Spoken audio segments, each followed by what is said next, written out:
You are listening to Frankly Speaking Panthers on Tobacco Road Sports Radio.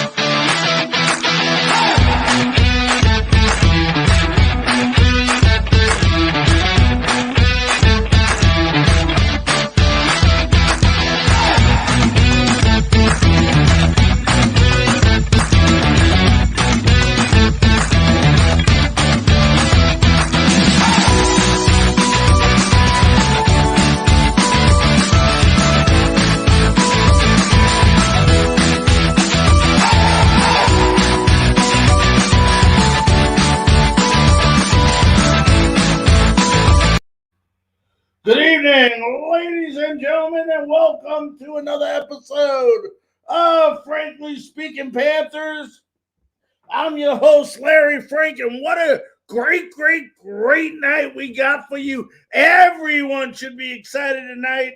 4-4 Carolina Panthers holding the last spot in the playoff picture in the NFC, meeting the New England Patriots this week at home, Bank of America Stadium. So a great opportunity for us to get over that 500 mark and have a winning record so far this season. And believe me, folks, right now is the time of year, the part of the schedule that we should be really looking forward to as the last quarter of the season. It gets tougher and tougher as New Orleans and Tampa Bay, we have Tampa Bay a couple of times in that sequence. So this is the time we got to do it. We got to get the edge, and we got to take advantage of teams that we have an opportunity to beat,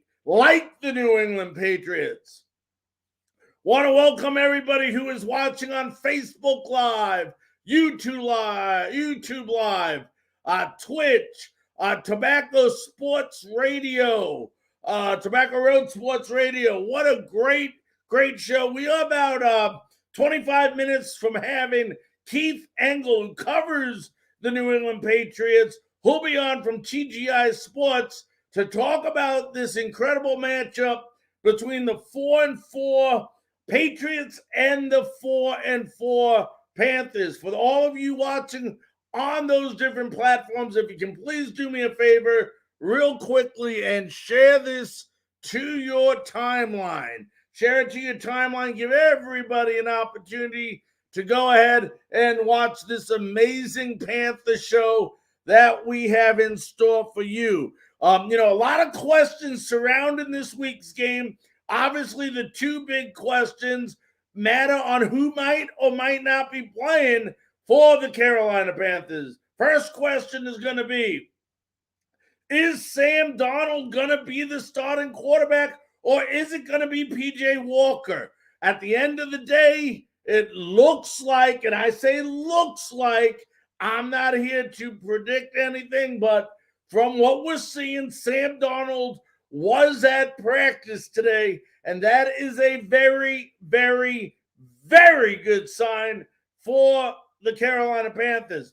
Also at practice today, but limited, was Christian McCaffrey. So McCaffrey is getting closer and closer to getting back to shape to get onto the field. Now, if you ask me and what they should do, I'd rest them a little longer if you're able to, because that last part of that schedule, you're going to want Christian McCaffrey ready to go for your Carolina Panthers. But when you look at this game coming up on Sunday, the Patriots have won the last the Panthers have won the last 3 out of 4, including a 27-24 victory over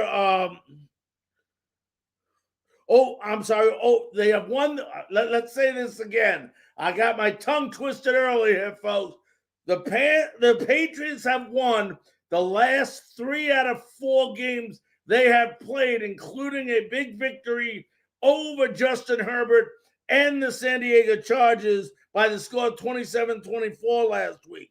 The Panthers have won the past 2 games they have played versus New England. I was getting those 2 things mixed up. Carolina's offensive line did not allow a sack for the first time last week all season long. And I'll tell you what, and you'll hear me say this a lot, folks, if the offensive line can take a blueprint of what they did last week and put it into this week, it's going to be a very successful week for the Carolina Panthers. And you know what? For those of people that are surprised that the offensive line played so well and protected so well for Sam Darnold and PJ Walker last week, you shouldn't be. Why do I say you shouldn't be? The reason you shouldn't be is when you play the type of offense that the Panthers played last week with 40-something running plays out of 75 plays, you become unpredictable and you make it so much more easier for the Carolina Panthers and the offensive line to play better because they have the upper edge now. When the other team doesn't know what's coming, doesn't know whether you're passing, doesn't know whether you're rushing, it's easier. It's easier and it's easier. Also, any offensive lineman will tell you they'd rather rush the ball than pass the ball. It's a lot easier on them pushing people out of the way, opening up gaps, opening up holes for Abdullah and Hubbard and Freeman, which they did last week, and it worked very effective. If they do the same style, and believe me, they should do exactly what they did last week, whether McCaffrey's there, whether it's Hubbard, whether it's Abdullah, whether it's Freeman, I don't care who the heck it is, you blueprint that game, you play that same style, and you don't go away from the run too early, you will be successful, and your offensive line will have another great game. Carolina defense has 44 tackles for loss, which is second in the NFL this year, and 21 sacks, which is tied for 4th in the NFL this season. This defense is back, folks. You saw it back last week. And why were they able to be so successful? Well, some people say Gilmore was there. A lot of other people will say Shaq Thompson, the beast of all beasts, was there last week. And I can't argue that fact with any of them. But on the other side of the spectrum, the other reason why the defense played so well is because they had the opportunity to rest throughout the game with us just destroying the time of possession game on the field. We kept our defense, like we talked about, off the field. They were able to get that refresher, that blow, that extra energy, that extra adrenaline, that extra enthusiasm. They were able to get fired up, folks. And when they got fired up, they were able to get out there and take it out on the other team and destroy, and just punish the other team to oblivion and win that ball game versus Atlanta.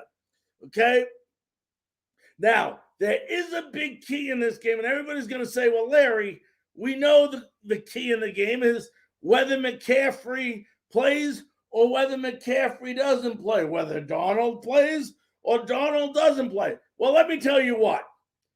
We may have some of the same opinions on that, but for different reasons. A lot of you are saying, well, there's a big difference whether McCaffrey plays, because if McCaffrey plays, they're going to utilize him more, this, and this. Well, I think the other way around, because if McCaffrey doesn't play, now they're not able to key on one guy like Christian McCaffrey. They have to watch out for Hubbard out of the backfield. They got to watch out for Abdullah, who I'm going to tell you all right now, he's going to have a beast of a game this Sunday, Amir Abdullah. And then you got to watch out for Freeman, because not only can they run the ball, they also can do what McCaffrey do, not as well as McCaffrey, but they can catch the ball out of the backfield as well. So now when you have the run pass option or the play action, you're confusing teams out there, and it's a lot tougher to figure out what to do with each guy than it is to key on one guy. So either way, whether McCaffrey plays in this game, folks, or McCaffrey does not play in this game, the offensive scheme has to be the same. Why it took so long to get to where they got last week, I'll never know. But it obviously was the correct formula, the correct system, with the correct players. And I'll say that again, with the correct players, because you have the right players here, folks. You have a very, very capable, a very, very good team with the ability to win some ball games if these players are used correctly and they execute the proper game plan. And last week was the proper game plan, and you got to go with it. And it doesn't mean in the first quarter, if it's not working for you, that you necessarily change the plan. The plan sometimes takes a little longer to start going to tuition. And once you go ahead and get that plan going and get that plan executed, unbelievable results happen. Now, you like to see a lot more touchdowns. I mean, let's not knock Zane Gonzalez, who did a terrific job. I think it was 4 for 4, 57-yarder last week. But you would rather see them get 7 and 3. So if you wanted a couple of knocks on the game last week that I think we need to improve on this week, it would be switch those 3s into 7s. Let's score when we're in the red zone, whether it's using the legs of Donald if he's back or using the tight ends, Tommy Tremble, Ian Thomas, whatever we got to do.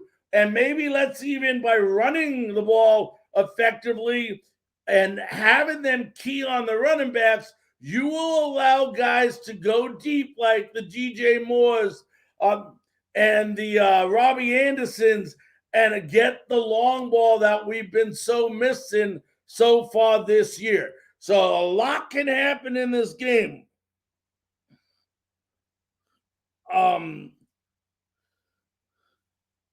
The one thing we got to do when you look at this Patriots team, they really don't have a big playmaker on this team, especially on the passing side of the ball. If you can sustain Damian Harris, who has 200 yards rushing games in the last 3 games, you will win this game. It really is as simple as it sounds. Damian Harris doesn't catch the ball much out of the backfield.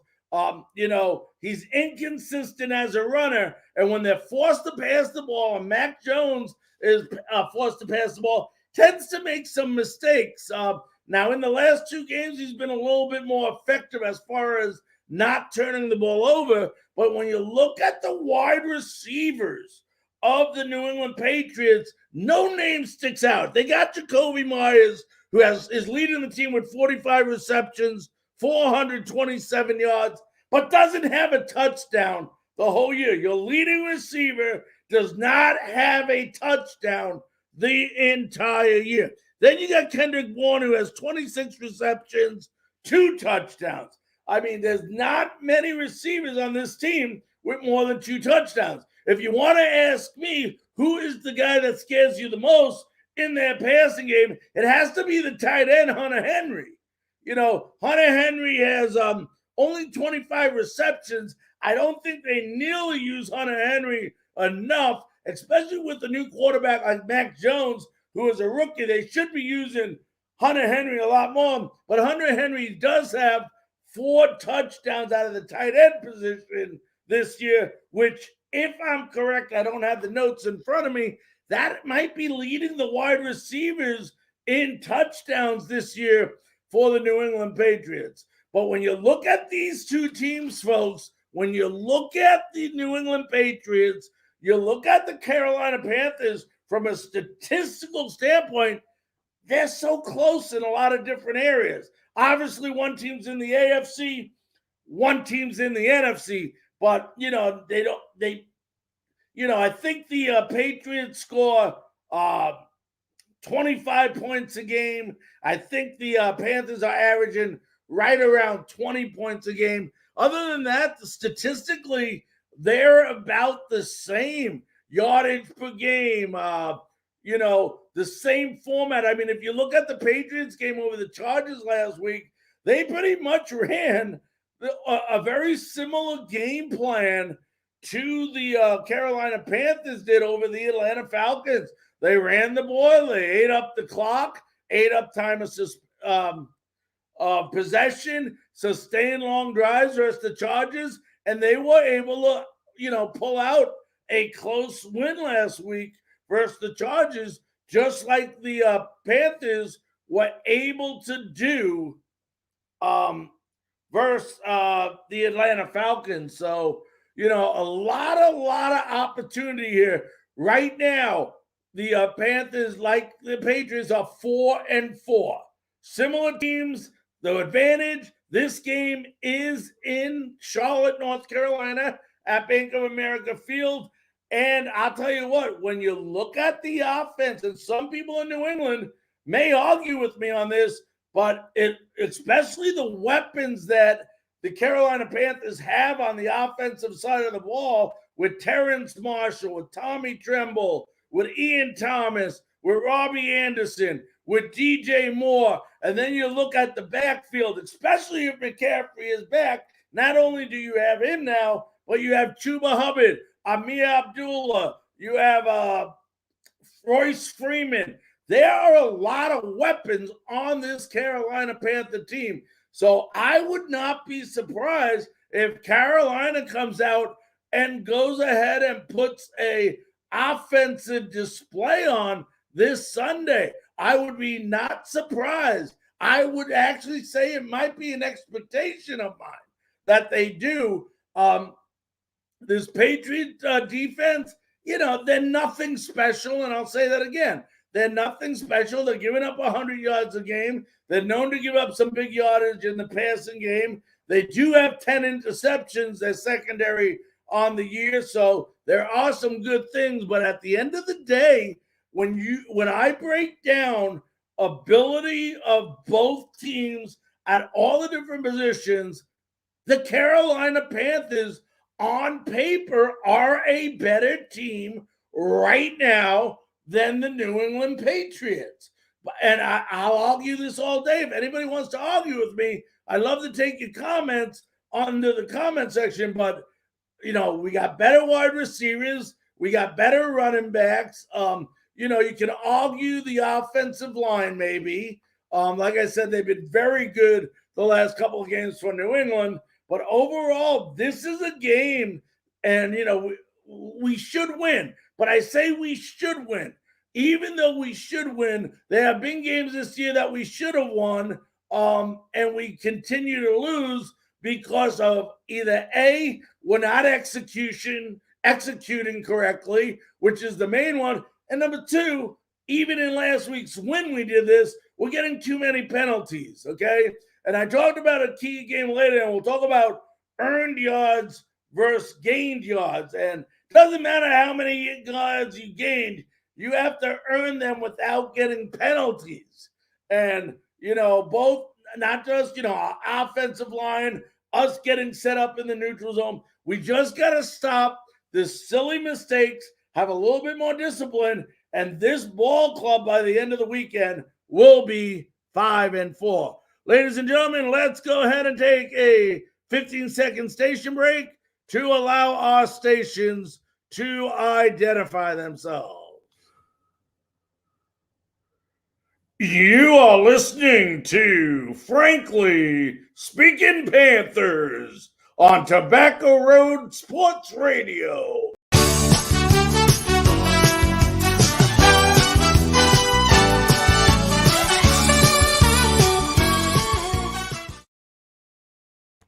Welcome back to Frankly Speaking Sports. I'm your host, Larry Frank. We're about 5 minutes away from having the host of TGI Sports, my good buddy who covers the New England Patriots, Keith Engle, will be joining us, and we'll break down the upcoming game between the New England Patriots and the Carolina Panthers, happening this Sunday, 1 o'clock p.m. at Bank of America Stadium in Charlotte. I know tickets are still available. Get out there, get some tickets, folks, in a game where I am hoping to say that your Carolina Panthers will prevail and should prevail a lot easier than people are giving them credit for. If they go out, they blueprint this game we talked about before the break that they played last week, they will come out on top. And I'll tell you what, guys, people may say we're either fourth or third or whatever we are in the NFL defensively right now. But when you look at this Carolina Panther team that is all back now, Gilmore's back, Shaq Thomas is back, among a couple of other players. I think Burris is back. So we got everybody pretty much back. And when you go ahead and look at this team now, a healthy defense right now, this is possibly one of the most dangerous defenses in the entire NFL. And, Shaq Thompson is just a beast. I swear, they should put beast material under his name in the roster because that's what he is every single game, every single play when he's out there. Now, don't get me wrong. He's not the only player on the defense. Let's not forget Hassan Reddick and all the other players, Burns, Burrows, Gross-Matos. All these guys, Aluvulu. They're all playing incredible, incredible football right now. It's great to have Gilmore out there now, the former Patriot. So this is going to be a big, big game for him as well. Ladies and gentlemen, at this time, if you want to leave any comment under the comment section, please feel free. Hey, say hello. Let's talk about the Panthers and the Patriots coming up this upcoming Sunday. If you have questions, maybe you want me to ask Keith Engle when he comes on, we'll be able to do that as well. So be more than happy to do that. So go ahead, leave a message. We'll be happy to go ahead and do that. Also, we want to remind you, it's scrolling at the bottom of our screen. If you want to go ahead and get all the latest, updated, quickest news as quickly as possible, we have some of the best insiders that we deal with here at Frankly Speaking Sports. Not only are they quick, not only are they prompt, but they're accurate, which is the most important thing when dealing with sports news. Join our Twitter account, @LarryFrankus. It's right there on the screen, right by my name, @LarryFrankus with the US at the end. And you'll be a member. It's free, and you'll get all the latest updated news in the world of sports. But this is a big game, not just for the Carolina Panthers coming up this weekend, but it's also a big game for the New England Patriots, as the Patriots are, believe it or not, they're 4-4 in their division, only one game back in the win column from the Buffalo Bills. So, a lot riding on the line for both teams this weekend. After the interview with TGI Sports, Keith Engle will go ahead and break down the keys to the game like we always do on every Wednesday after our interview and tell you what needs to be done, although most of it we have talked about already. If you just take a blueprint, like I said, of last week's game versus Atlanta and apply it to this week's game versus New England, the formula will be successful. But, another guy that thinks they have a formula for success is going to be joining us now on actually in studio. Let's on StreamYard on Frankly Speaking Sports here. Let's welcome in the host of TGI Sports. Let's welcome in Keith Engle. Keith. Hello, Larry. How are you? Buddy, I'm doing well. How about you, man? I am fabulous. Just kind of a very spirited TGI Sports Talk college football huddle where we debated lots of stuff there in the college world, and I can't wait to talk about the pro football world with you. Well, the pro football world, I love to start talking about the New England Patriots, it's a place that I lived for 5 years, and, ever since I left, they've been successful. And now for the first time in a couple of years, life without Tom Brady obviously has been a little bit challenging. But when you look at this team, the New England Patriots, and really no huge big names really stick out for you. Maybe Mac Jones, the rookie quarterback, but things could be a lot worse in New England, yet they're only one game behind the Buffalo Bills in the win column in the AFC East. Yeah, I've been saying all year, even before the year started, Larry, that this season with Mac Jones as a rookie quarterback and all the new faces that the Patriots have brought in this year, that they would have some bumps in the road early on, and they have. They've been in games against Tampa Bay, your old team, and my old quarterback, and against the Cowboys, but just haven't found a way to win. Too many penalties, too many turnovers. But I said this team would get better every week. And I thought after 8 games, they'd be 4-4. I thought they'd beat either Dallas or the Chargers. And they are now positioned to play the second half of the season and be in the hunt. I don't know that they're going to beat Buffalo for the division. Buffalo's really good. But they're going to be in a hunt for a wild card. And by the end of the season, this team, nobody will want to play in the playoffs. Mac Jones, this last week was really Mac Jones' worst game. He's been getting better every single week.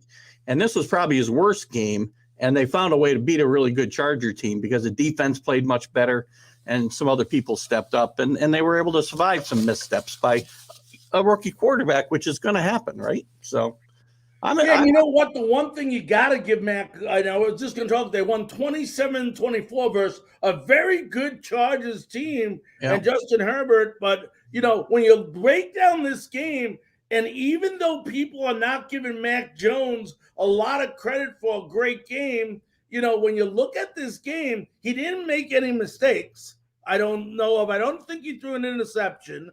Okay. No. Time of possession, they completely destroyed the Chargers. They ran 75 offensive plays. Mm-hmm. It was a pretty much a balanced offense between passing and rushing. I think Damian Harris rushed for 80 yards, but I think the team rushed for like 140 yards in the game, and they were 9 of 19 on third down conversion. So when people say to me,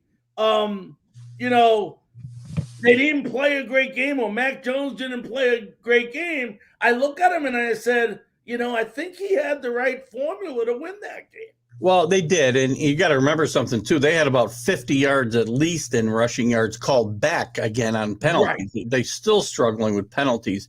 And when I say Mac Jones played his worst game, I don't mean to say he played a horrible game. But if you watch, every play of this game, Mac Jones, he got away with a lot of bad throws compared to what he's done early in the year. He did not turn the ball over. He was under duress. The offensive line has still got to improve because he was under a lot of duress during the game. And Mac Jones is a guy, he doesn't make that big mistake. And he got away with a couple really bad throws this week. That's the only reason I say he played his worst game. And to be honest with you, saying that is really a compliment to how well he played the first 7 games because he's played really mistake-free football. Some of the things, even his interceptions, a lot of them have not been his fault this year. So this is a good team. Damian Harris and the running game have stepped up big time in the last 3-4 games and played very well. And again, if it wasn't for some bad penalties and some costly turnovers, this team's looking at 6-2 right now and not 4-4. Mm-hmm. So, but again, if the world is bid on it, if and buts, but you are what your record says you are as a very famous fat coach I hate. Named Bill Parcells always said he's a great coach. You look at this game coming up Sunday. It's a good example. You're going against, it could be arguably say maybe Tampa Bay had a better defense than Carolina at the beginning of the year. But this is one of we got to say, the better defenses. They're healthy again that Mac Jones is going to see. Let me ask you this to start out. You just mentioned Damian Harris and that running game. And Damian Harris, 200-yard games out of the last 3 games, 80 yards last game. Yeah. How important is it for Damian Harris to get going to relieve some of this pressure that Mac Jones is going to be facing versus the Carolina defense? Oh, it's the most important thing because again, one of the things that have caused success, especially last week and in the previous couple of weeks, is play action is what helps Mac Jones keep the pressure off him. And without a running game, you don't have that. Some of the games this year, they've come out and Mac Jones has thrown the ball 50 times. You can't win that way.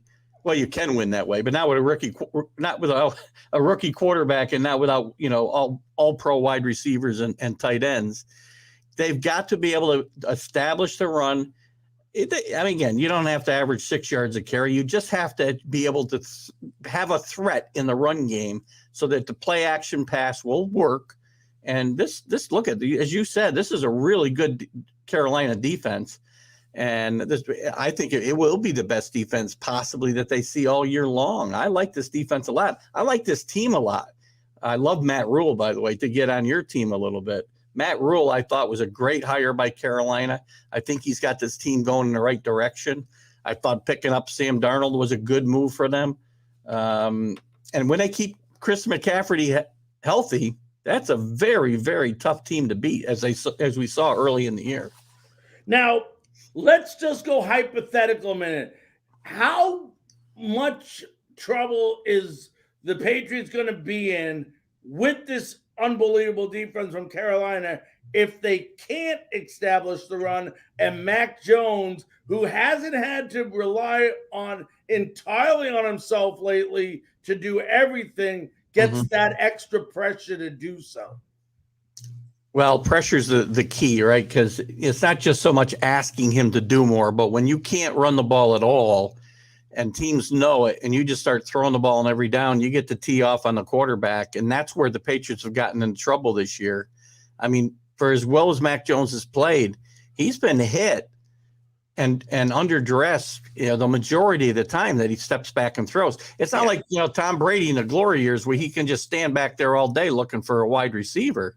He's got to make some quick decisions back there. And if they can't have at least a threat of a running game, I think Carolina's going to be beating Mac Jones up a little bit. And I don't want to see that out of my rookie quarterback for sure.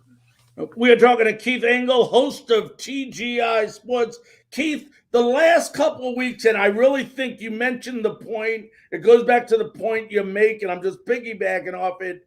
But the running game has emerged for the New England Patriots. Yep.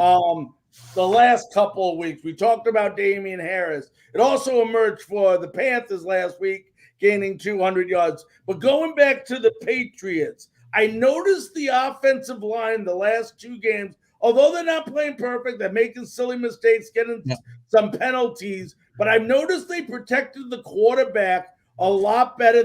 I think Mac Jones in the last two games has only been sacked twice. Is this a credit to that running game being established? And the more they run and the more effective they are, it helps the offensive line that much more? Yeah, it's the running game. It is definitely a huge factor. There's been a couple other factors that I think that have kept him from getting sacked. Part of that is Mac Jones now has started to kind of move around the pocket a little more and extend plays, which you weren't seeing early in the year. He's run the ball, and gotten a little more mobile in the pocket. And another factor that is related to the running game is that Brandon Bolden has stepped up big time in his role, which is kind of the James White role in this offense. James White's lost for the year, and Bolden's had a couple of didn't have that great a game last week, but he's had a couple of James White type games with the short passes out of the backfield, which is really just an extension of the running game, right? In today's NFL. So that's another thing and again, it's related to running the football in my mind, because it's just a long handoff a lot of times. Mm-hmm. So that has helped as well. And the offensive line health has gotten better. Yes. And they're playing better as a unit. Again, they've got some new faces and they've got some guys that have got some talent, but they got some have had some injury problems, and they just still have to cut down on those big penalties. I mean, there's been 4 touchdowns called back this year on offensive holding plays, and that's too many. And you hit it right on the nail there for both teams, because I always say usually when you get a number of holding penalties on your offensive line, it means they're getting beat. It means they're getting beat and they're trying to compensate. And what happens? They hold. Well, listen to some of these names: Shaq Thompson, Hassan Reddick, Brian Burns, Jeremy Chin, Jermaine Carter, AJ Bowie, and somebody you know all too well, Stephon Gilmore, are just a couple of the names that's going to be going after Mac Jones this weekend. How do you think that offensive line holds up against this defense in the trenches? It's going to be a challenge, and I think Josh McDaniel's going to have to get creative in ways to protect. Josh McDaniel and the offensive line coaches are going to have to get creative in ways to protect Mac Jones and get rid of the football quickly. Right? They're not going to be able to stand there and hold the ball and get the ball down the field. Again, it's establishing the run, it's play action passes, it's picking up the blitzes that you have to do. And one of the reasons you haven't seen a lot of Stevenson, the rookie, in the backfield for the Patriots is because his inability to pick up the blitz and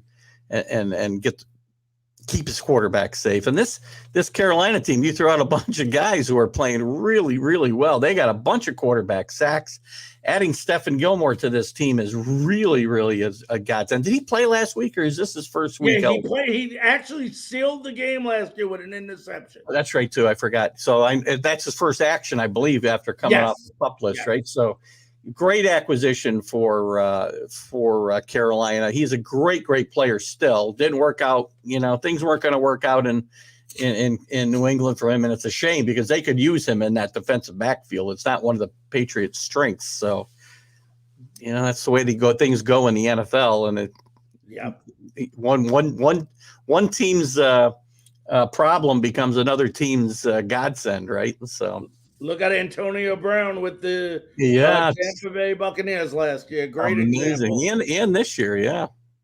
Now, a lot of questions around who's going to be the starting quarterback this week for the Carolina Panthers. Sam Darnold was in concussion protocol. Although he did dress, he did practice today, which leads me to believe that's a sign in the right direction that he will be starting. But let me ask you this.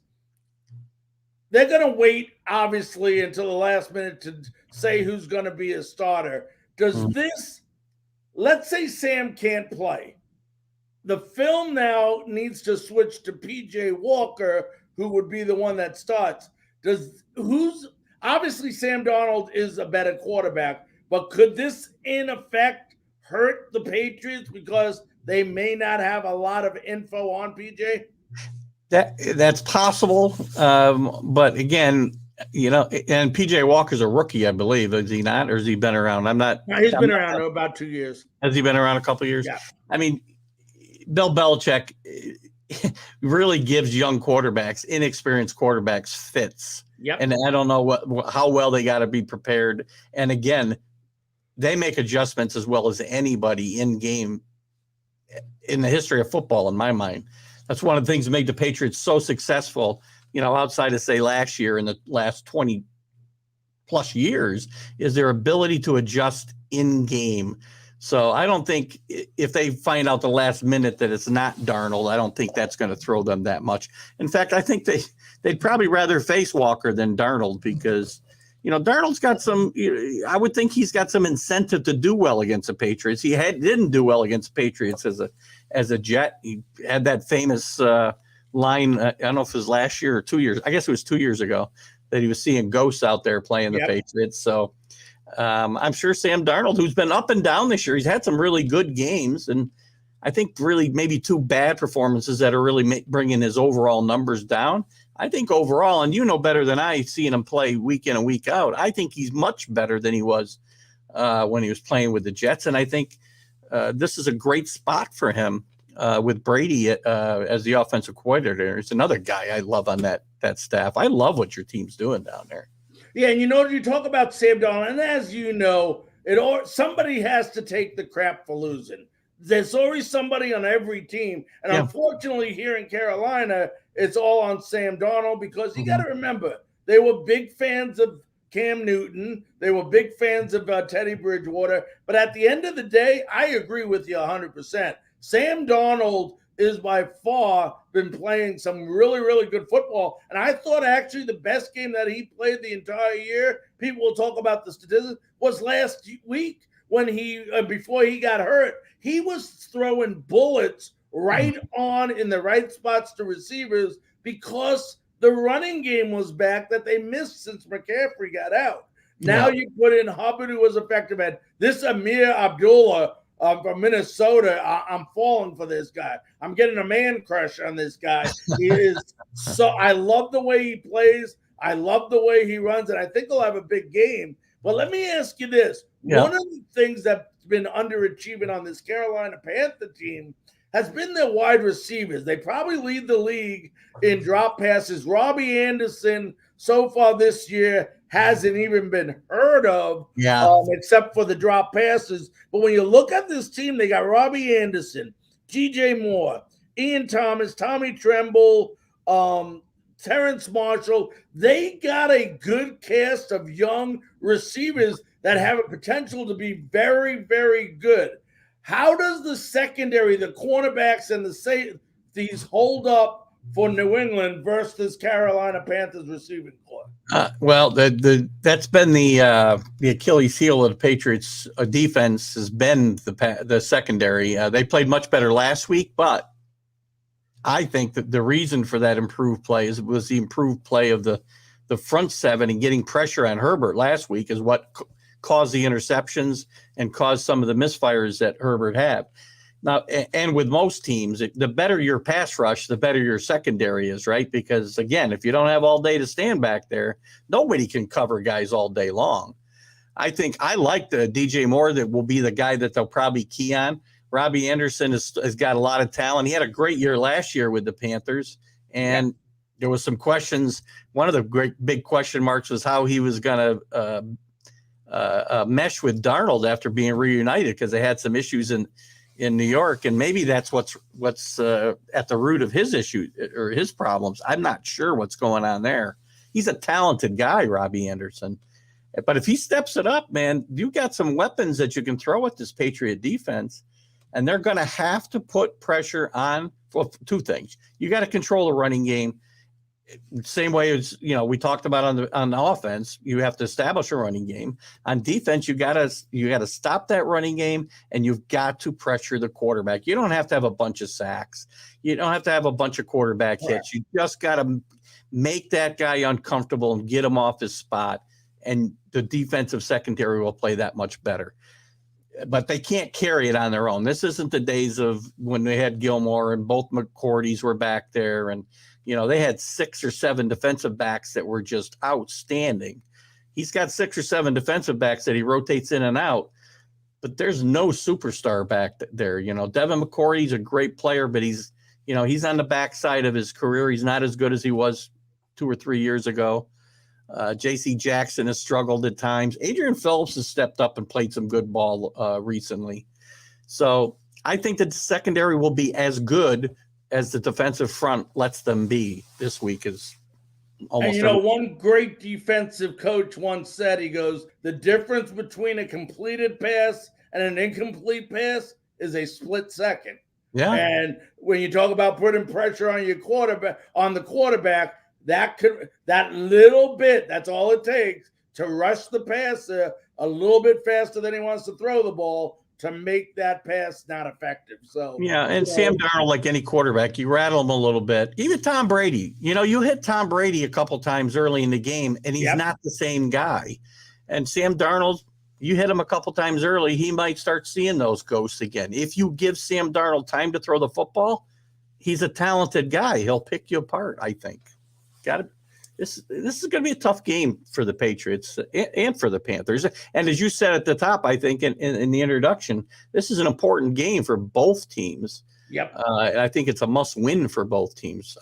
If I'm counting on the Patriots to get to 9-10 wins and compete for a wild card, this is one of the games they got to win. Right, and the same thing for the Panthers on the other extreme.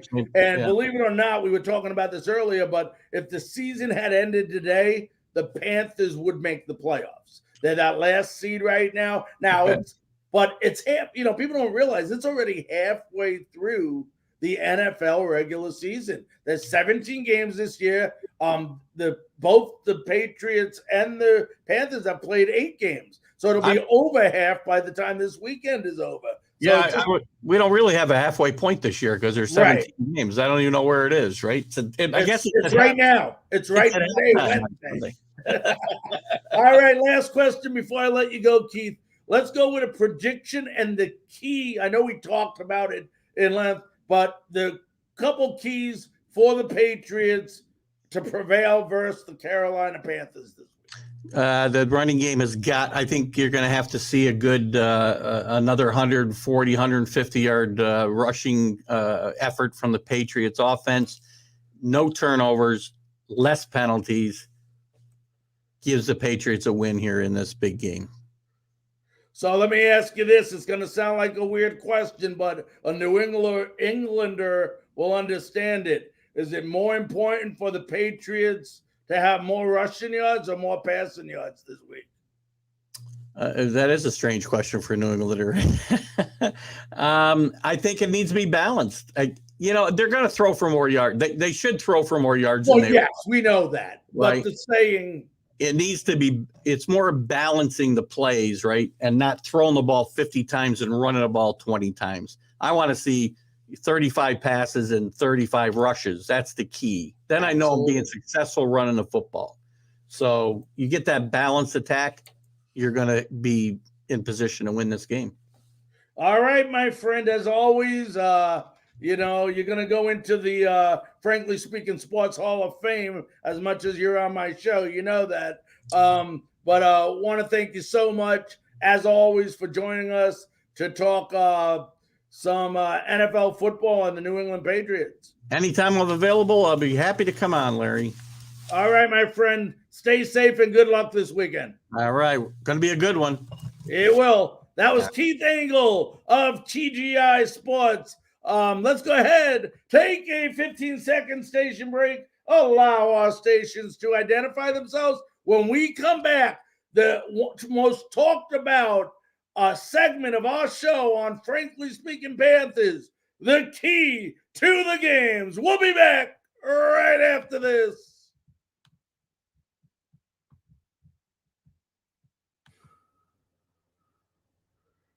You are listening to Frankly Speaking Panthers on Tobacco Road Sports Radio.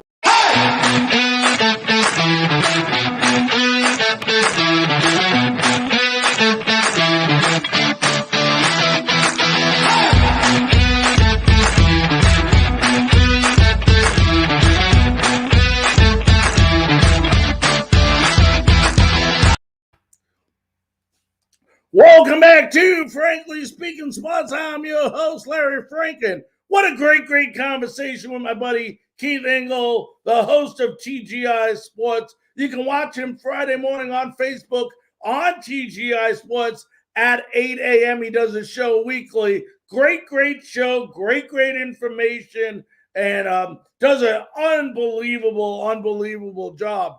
But for those of you folks that are listening that have been watching our show, first of all, thank you very much. We're about to go to the keys to the Panthers win. For those of you on all different platforms, if you can go ahead, take 1 second, share this show to your timeline, whether you're watching this show live, which you are right this moment, if it's between 9 and 10 o'clock on Wednesday night, go ahead and share it to your timeline.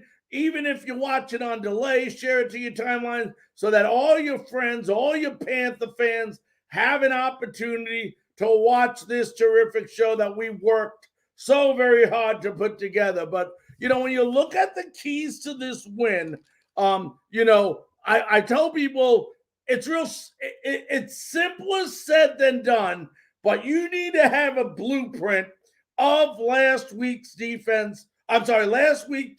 entire game without the penalties.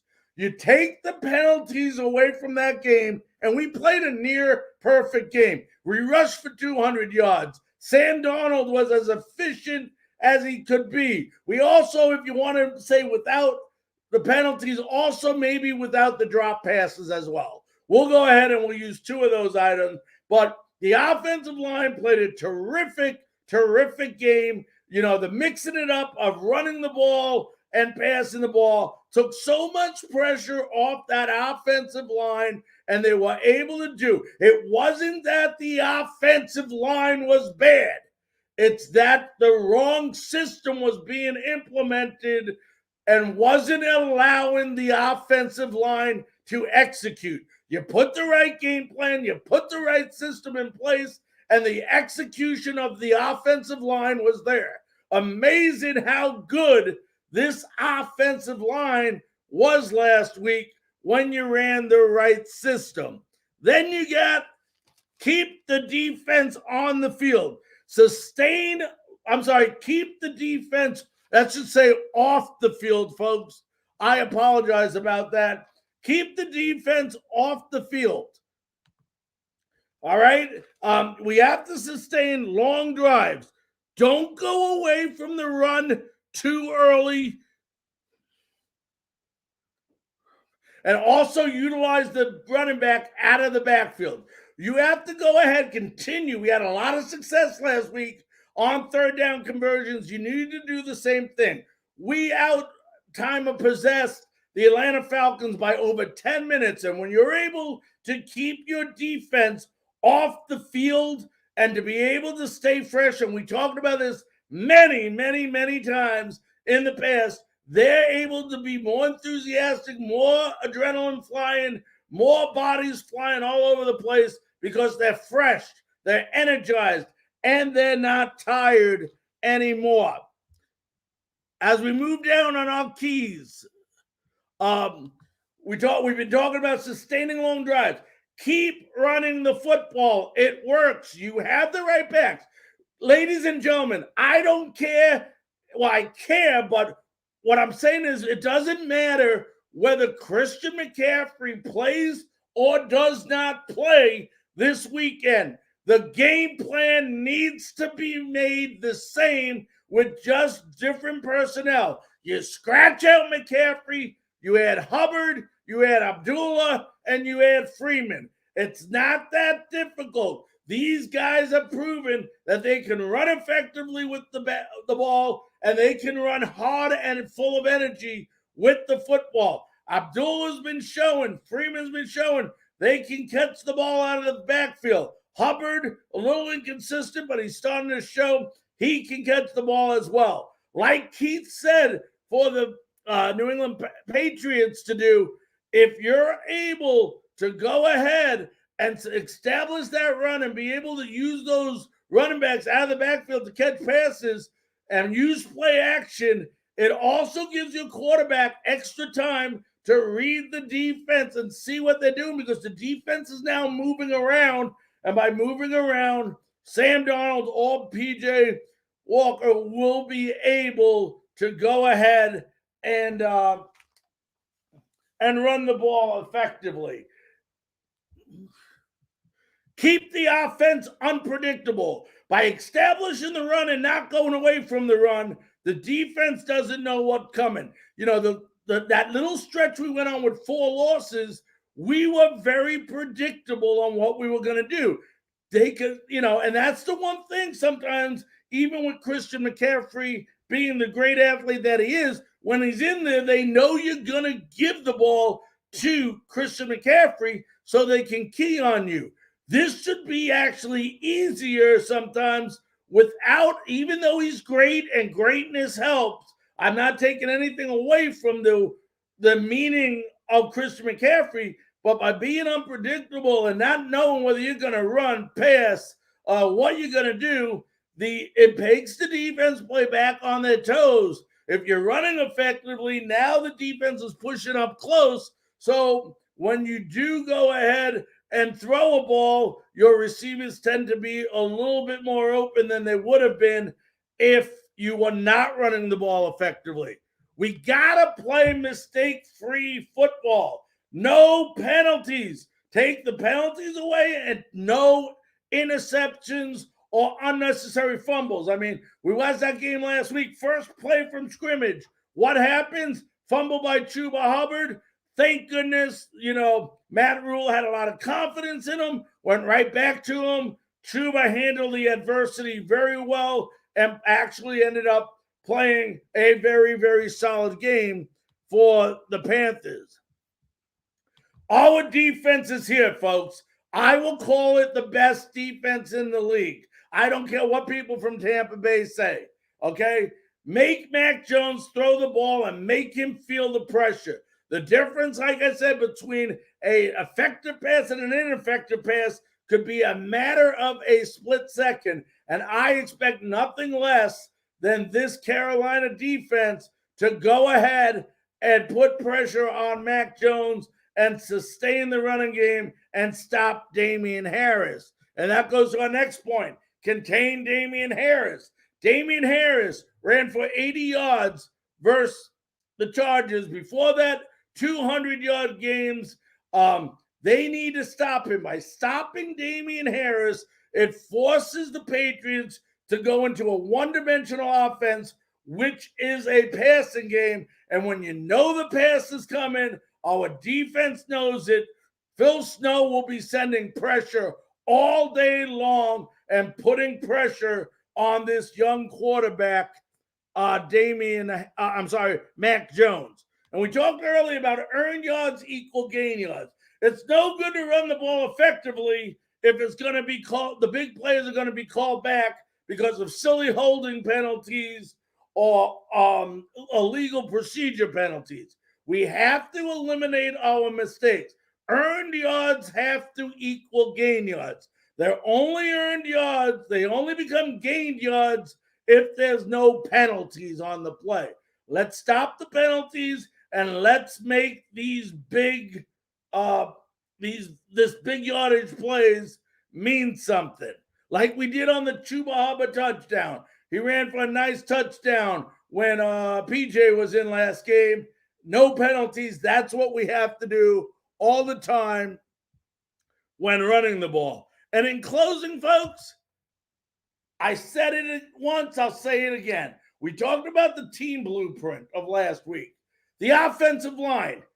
Take a blueprint of last week and run the same system as effectively as you did last week, and you will win this ball game hands down versus the New England Patriots. If we can establish the run, if we run 45 times again this week and effectively do it, which we will, because we're not going to run 45 times if we're not effectively doing it, stick to a plan, and this offensive line will continue to be able to execute like they did last week. And all of you, those fans that were bashing the offensive line, will now start saying, wow, what has happened to this offensive line?